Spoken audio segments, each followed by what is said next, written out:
ថ្ងៃនេះខ្ញុំនឹងកូនសិតមក prepare lunch box សម្រាប់ឲ្យគាត់ទៅសាលា Hi menu របស់យើងថ្ងៃហ្នឹងគឺ egg toast. Let's go do it.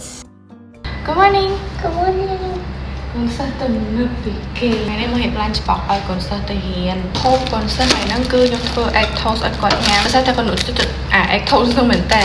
ឲ្យតែថារៀបចំធ្វើម្ហូបគឺថាអត់បានទេបើមិនឲ្យជួយធ្វើគឺអត់សុខចិត្តហ្មងជំនួយការនេះគឺថាបកកែខាងគោះពងមាន់ចា Wonderful job អាឡែងតែរៀបរាប់ផ្លេចប្រាប់អ្នកទាំងអស់គ្នាពីរបៀបធ្វើអត់ពិបាកអីគ្រាន់តែក្លុកពងមាន់ជាមួយទឹកដោះគោឆៅដាក់នំប៉័ងចូលទៅហើយយកវាទៅចៀនបើចង់ឲ្យឆ្ងាញ់ចឹងចៀនជាមួយប៊ឺប៉ុន្តែខ្ញុំសម្រាប់ healthier option ចឹងខ្ញុំចៀនជាមួយនឹងប្រេង olive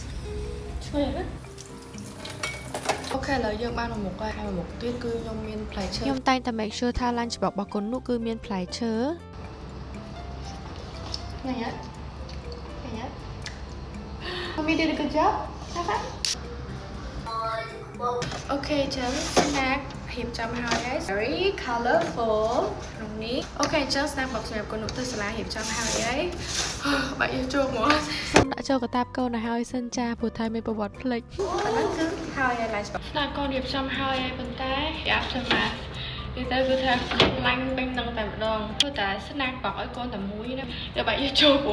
ញុំរៀបចំលាងចានលាងឆ្នាំងទុកដាក់វិញសិន because I have a lot of other things to do I need to edit my videos I need to plan so many things ahead for the day so I'm gonna wash up firstចានឆ្នាំងរបស់របរកូនប្រឡាក់បែបនេះខ្លាញ់បែបនេះហើយមានតែទឹកលាងចានសាន់ឡៃធម្មជាតិទេបន្ទប់ជាប់ខ្ញុំជ្រើសរើសប្រើសាន់ឡៃធម្មជាតិនេះហើយមិនមែនដោយសារត្រឹមតែវាអាចលាងសម្អាតចានឆ្នាំងសម្អាតខ្លាញ់បានស្អាតល្អឯងអីដែលពិសេសពីសាន់ឡៃធម្មជាតិនេះគឺវាអាចលាងសម្អាតដបដោះគោកូនចានសុភារបស់របររបស់កូនស្របពេលតែមួយជាមួយនឹងពេលដែលយើងលាងចានឆ្នាំងរបស់មនុស្សធំហ្មងបែបនេះគឺចំណេញខ្លាំងណាស់ទាំងពេលវេលាហើយនិងថវិកាមិនបាច់ចាំតែទឹកលាងចានរបស់មនុស្សធំផ្សេងទឹកលាងដបដោះគោកូនផ្សេងហើយនឹងបាច់បាក់អំបែកពេលលាងពីរដងផ្សេងគ្នាទឹកលាងចានសាន់ឡៃធម្មជាតិនេះមានរូបមន្តធម្មជាតិ 100% សំឡើងពីអំបិលរ៉ែនិងប្រទាលកតុយកពើមានក្លិនស្រាលមានសុវត្ថិភាពទ្វេដងអាចលាងដបដោះគោកូនបានហើយអាចជំរះខ្លាញ់បានលឿនជាង10ដងដោយសារតែវាមានរូបមន្តពីធម្មជាតិអញ្ចឹងទៅគឺអត់ធ្វើឲ្យកាត់ដៃទេអ្នកទាំងអស់គ្នាមើលចានគឺថាស្អាតភ្លឹងហើយឡើងសុក្រឹតហើយទឹកសាប៊ូដែលសល់ពីលាងចានហ្នឹងខ្ញុំយកមកសម្អាតស៊ីង